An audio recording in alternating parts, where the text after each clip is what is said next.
મિત્રો જ્યારે પણ ગ્રામ પંચાયતમાં તમે કોઈ કામકાજ માટે જતા હોય છે, કોઈ દાખલો કઢાવો, સર્ટિફિકેટ કઢાવો, કોઈ યોજનાનો લાભ લેવા માટે જતા હોય અને તલાટી કમ મંત્રી પાસે જાય છે, તો ઘણા ગામડાઓમાં તલાટી કમ મંત્રી પહેલા તમે પૂરેપૂરો વેરો ભરો, ત્યારબાદ જ તમારું કામ થશે. અવારનવાર સાંભળતા આવ્યા છે, ઘણીવાર પ્રશ્ન એવા આવ્યા પણ છે.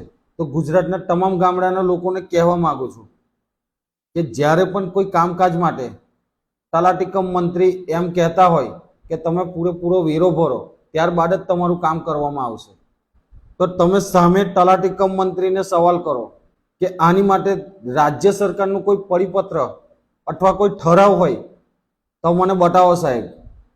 કારણ કે રાજ્ય સરકાર અથવા કોઈ પરિપત્ર, કોઈ ઠરાવ એવો છે જ નથી કે ગ્રામ પંચાયતમાં કોઈ પણ કામકાજ માટે વેરો ભરવો ફરજિયાત છે. તો તલાટી કમ મંત્રીને સામે સવાલ કરો, કારણ કે આવી સમસ્યામાં ગરીબ વર્ગ, પછાત વર્ગ પીસાય છે. ધન્યવાદ. જય હિન્દ, જય ભારત.